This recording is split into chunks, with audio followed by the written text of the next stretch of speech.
Vamos a un tema que hemos estado conversando aquí en Noticias 24. El ministro de Hacienda presentó hoy el proyecto de ley de presupuesto 2024 ante la Cámara de Diputadas y Diputados en la sede del Congreso Nacional en Santiago. Varios detalles, pero el gasto público crecerá un 3,5% y con énfasis en seguridad, salud, educación y vivienda.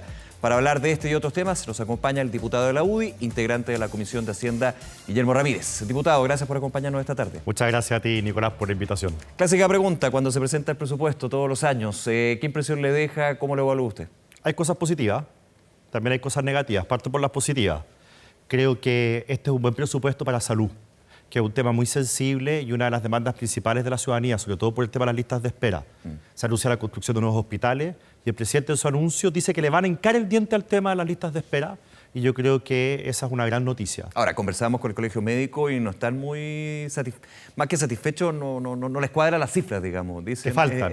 Le falta para lo que es la lista de espera y con los recursos excepcionales que, por ejemplo, se aplicaron durante la alerta sanitaria. Bueno, normalmente cada gremio, y están en su derecho, abogan para que más recursos se vayan a su área, muchas veces en desmedro de las otras áreas. Pero a mí me parece que, a pesar de algunas críticas, creo que es una buena noticia. Ya. Nobleza obliga, yo creo que hay que felicitar. Usted destaca el tema salud. Lo destaco. También podríamos destacar, lo pongo en condicional, ¿ya? Por una razón que vas a entender inmediatamente. El mayor alza sea en vivienda, 12%. Así es. Vivienda es un tema gigantesco en Chile. Hay una promesa de construir viviendas que está un poquito retrasada. El plan de emergencia habitacional. Con esto se pueden poner al día. Ahora, lo pongo en condicional porque, irónicamente, de los 32.000 millones de pesos de desfalco por el caso Fundaciones, de las 53 fundaciones que están siendo investigadas, la gran mayoría de esos casos se dio en vivienda.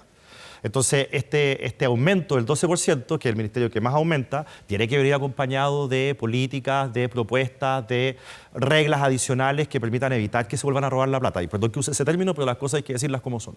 Y por lo tanto, yo creo que ese 12%, que es el alza más grande, responde a una necesidad social, pero esto tiene que ir acompañado de una revisión de las glosas que nos permita asegurarnos de que la plata llegue a donde tiene que llegar. Hay conformidad, me detengo en ese punto. Ayer hablábamos también con el ministro Lizalde y lo que es también quizás una novedad en esta discusión del o el proyecto de ley de presupuesto en términos de probidad, transparencia, de elementos que se incorporan en la discusión del proyecto y también iniciativas en paralelo que buscan justamente y nacen con mucha fuerza por la situación del caso convenio. Usted, me imagino, ya lo ha escuchado, se ha conversado con el gobierno. ¿Convence en términos de esta discusión también? No hemos conversado con el gobierno acerca de las herramientas específicas para el tema de probidad. Sí. Los gobiernos en general son muy celosos en no revelar nada del presupuesto hasta que se rinde cuenta en la sala. Que está bien. Sí, igual se presentó hoy día recién. Sí, y es súper institucional, está bien que sea así. Ya. Pero han hecho algunos anuncios, pues, y dentro de los anuncios que han hecho, y esta es la tercera cosa que voy a decir que es positiva el presupuesto, antes de entrar en la negativa, han dicho que van a revisar de manera muy acuciosa las partidas o las glosas más bien, que permiten las transferencias directas.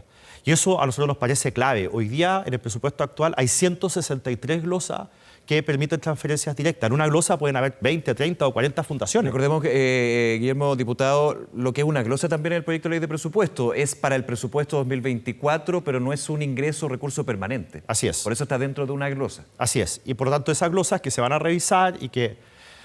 A ver, aquí ya no empezamos por el pesado. Ya, el año pasado, la que el ministro de Hacienda considera la mejor DIPRES de la historia de Chile, tuvo parte de la responsabilidad en que algunas glosas se hicieran como se hicieron y que permitieron este forado que permitió los casos de corrupción. Se habló de flexibilidad, sí, para que los recursos fluyeran de una manera por el bien de los objetivos que se alcanzaban. La línea entre flexibilidad y forado es fina y claramente se pasaron de esa línea. Ya. O sea, yo hablaría más de forado que de flexibilidad.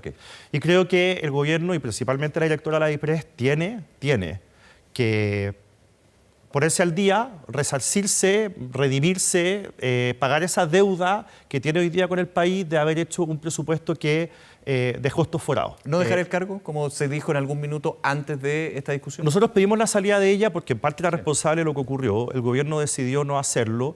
Pero mira, en esto hay que ser serios, hay que ser responsables. No podemos pedir la salida de la directora de presupuesto a días de que se empiece a discutir en el Congreso la ley de presupuesto. O sea, no podemos darnos un gustito para que después llegue un director nuevo y tenga que aprender sobre el presupuesto y entender lo que se está presentando. Eso no es serio cuando el presupuesto afecta tan directamente a las familias chilenas, particularmente las más vulnerables. Es la ley más importante del año y un gustito político no puede estar por encima de las necesidades de la ciudadanía. Así que yo por lo menos me opongo férreamente a pedir ahora la salida de la directora de la DIPRES. Ahora, si después de la discusión de presupuesto resulta que la directora no lo hizo bien, no fue receptiva, cometió errores graves, o si resulta que después de la ley de presupuesto, la investigación judicial que se está llevando por el caso Convenio, la responsabiliza a ella de algún modo más directo por su militancia en Revolución Democrática, bueno, ahí veremos entonces que si volvemos a pedir o no la salida. Es otro tema dentro. Pero ese es otro tema y es para después de la ley de presupuesto, nosotros no vamos a ser tan irresponsables de pedir la salida en esta instancia. Pero una cosa, Nicolás, a propósito de mi evaluación del presupuesto. Sí. Lejos lo que yo considero más relevante y lo más grave y lo peor es el aumento del 3,5%. Creo que es el aumento total del gasto fiscal. Así es, el aumento real del presupuesto Real. en un 3,5%. Creo que es excesivo. Fíjate que si tú comparas el aumento del presupuesto con el crecimiento esperado del próximo año, que es lo que corresponde hacer, este es el presupuesto con un alza mayor en 34 años. Obviamente estamos excluyendo los 2 años. Claro, el gasto fiscal con lo que llegaría o podría crecer Chile según lo que se ha propuesto. Así es, excluyendo los años de pandemia que fueron de emergencia, sí. Este es el presupuesto con el aumento más significativo en 34 años. Y es un contrasentido que eso sea así en un contexto en que estamos tratando de dominar la inflación. ¿Principalmente por dónde se sacan los recursos? Que es un poco lo que yo escuchaba de la CPC, donde se ha dicho, aquí estamos de alguna manera viendo que el presupuesto está exigiendo más recursos que van a tener que venir de algún lado, y aquí entre medio aparece el pacto fiscal. Alza de tributos. No, es que son cosas distintas. Sí, y esa es la parte más grave aún. En este presupuesto no está incluido lo que se necesita para aumentar la PGU. La PGU que le hemos dicho al gobierno que vamos a aprobar. Llegar a 250.000. Y que la vamos a aprobar. Y que es una promesa de campaña. Entonces, súmele usted al crecimiento del 3,5% del presupuesto lo que todavía falta para la PGU. Entonces, claro, aquí van a haber algunas alternativas como el endeudamiento, que es muy malo porque lo pagan las generaciones futuras, porque el día de mañana más plata se gasta en intereses y menos en salud o en educación. Entonces, adelante, o sea, hablar de reasignaciones, seguramente. Bueno, pero lo que a mí más me preocupa es el tema inflacionario. Okay. Porque este aumento del presupuesto genera una presión al alza de la inflación, o al menos en un momento que tenemos que bajarla, hace que baje más lento. Por supuesto que el Banco Central... ¿Impacto en la inflación, diputado? ¿Perdón? ¿Por qué podría tener impacto en la inflación? Porque el aumento del gasto no está respaldado por el aumento de la productividad. Al final tú vas a terminar sacando plata de endeudamiento, la vas a meter en el sistema y esa plata no va a estar respaldada por mayor producción. Y esa es la definición de lo que genera inflación. Cuando tú imprimes billetes, el problema es que los metes en una economía y no está respaldado por producción. Entonces, el Banco Central, que es el encargado de mantener a raya la inflación, probablemente lo que termina haciendo es que va a reducir las tasas de interés más lento.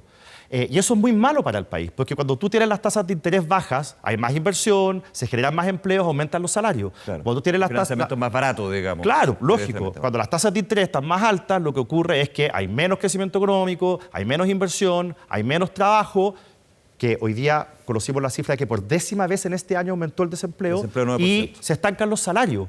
Entonces, al final lo que está haciendo el gobierno con un presupuesto tan alto, tan fuera de lugar para el momento económico que estamos viviendo, es boicotear el esfuerzo del Banco Central de mantener a raya la inflación y indirectamente entonces generar estancamiento en los salarios y en la creación de empleo. Entonces, la verdad es que yo entiendo que no es responsabilidad del gobierno controlar la inflación, eso es responsabilidad del Banco Central. Pero por último, por un sentido, un instinto de supervivencia política, el gobierno le debería preocupar este tema porque igual políticamente les rebota a ellos. Vamos a un punto, porque aquí este proyecto de presupuesto, obviamente desde el presidente, por supuesto, pero también desde el ministro de Hacienda, quien fuera en su minuto presidente del Banco Central. O sea, el tema de inflación lo maneja al derecho y al revés y cómo finalmente puede afectar una u otra decisión. Eso puede, no digo que sea garantía de, pero igual es un antecedente en términos de que no cualquiera es quien está desarrollando este proyecto y que podría de alguna manera decir, esto no tendría efecto en la inflación. Es muy buena tu pregunta porque... Más un comentario, pero entendiendo también de quién viene. Yo además que lo encuentro extraordinario por lo siguiente, porque hay un tema que se discute muy poco. Tú sabes que a nivel internacional, las mejores prácticas, las que recomienda el Banco Mundial y en fin, y otras instituciones, es que en los países lo que debe ocurrir es que la discusión sobre el presupuesto, de cómo se construye, debiera ser pública, se debiera conocer. Nosotros en Chile no conocemos cómo es la elaboración del presupuesto. A nosotros simplemente nos llega y nos dicen, esta es la ley de presupuesto, esto es lo que le proponemos al Congreso. No sabemos cómo se elabora para atrás. ¿Por qué eso es importante? Claro, lo público son el precio del cobre potencial y el crecimiento potencial, que son los supuestos con los cuales se va a organizar. Pero esos son supuestos de ingreso. Sí, de ingreso.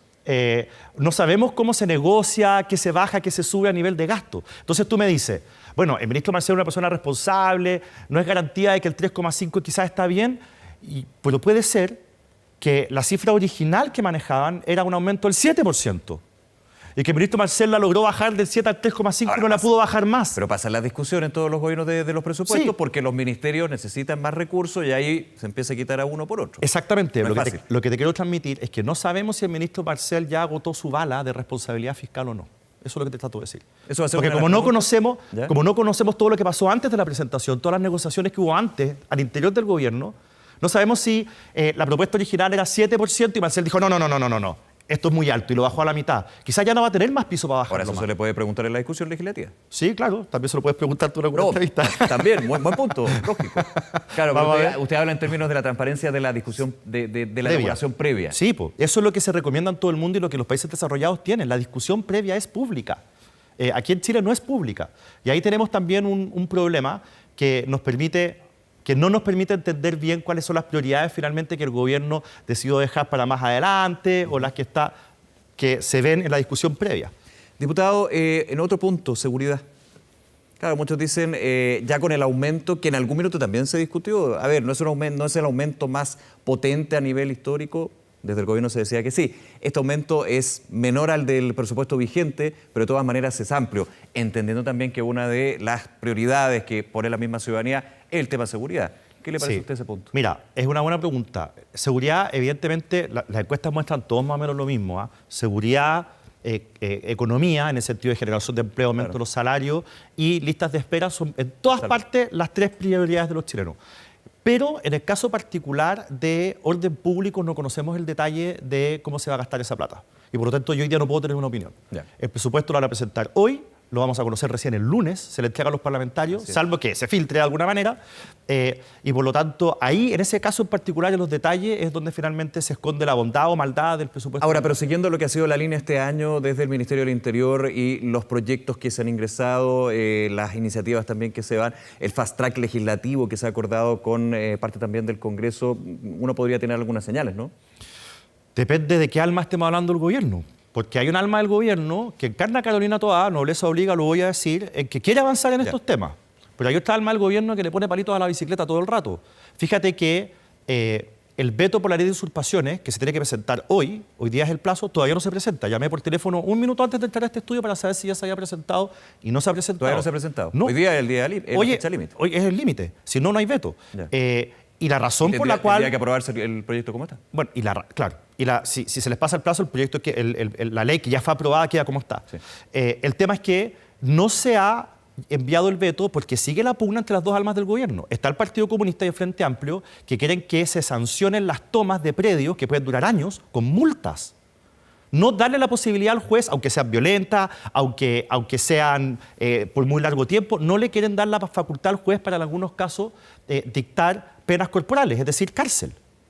Y ahí está la pugna en el gobierno. Y yo te apuesto que lamentablemente lo que va a terminar ingresando el gobierno va a ser un veto que va a quitar la legítima defensa privilegiada y que va a quitar las sanciones más altas. Podría ser un sorpresivo que vaya todo el proyecto. Bueno, con lo cual es un proyecto tan importante y tan necesario que lo van a terminar aguando y lo van a hacer muy poco eficaz.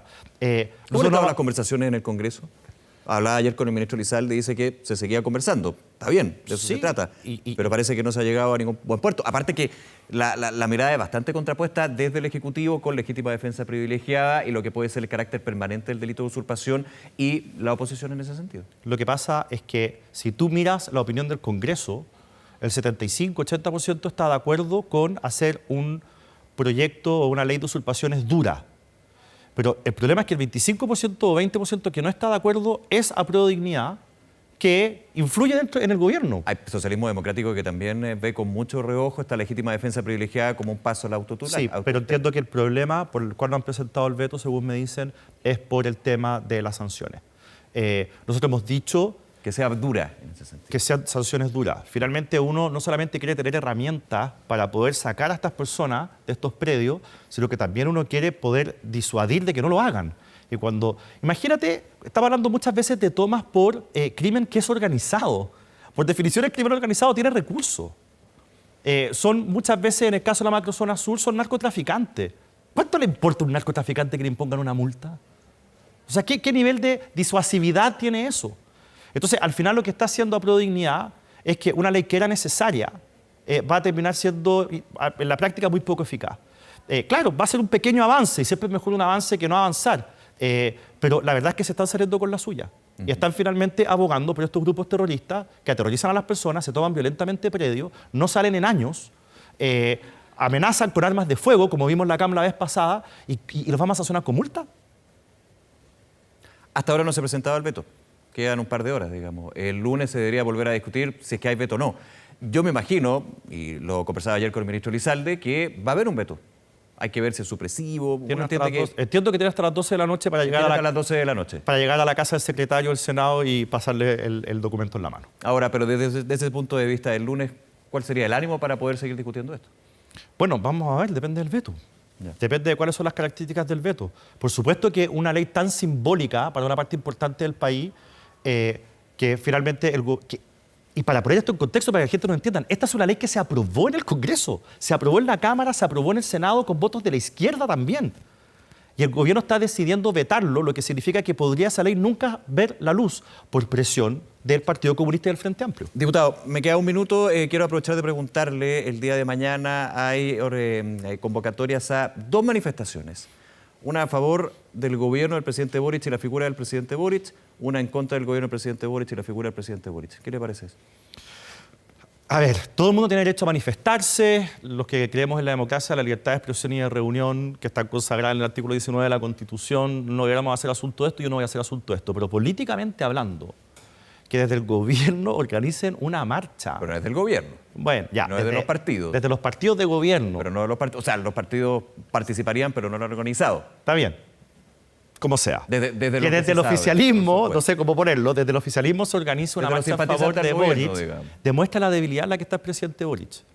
Y además nos exponemos a una situación muy difícil. Si hay desmanes graves, ¿el gobierno va a hacer lo que hay que hacer?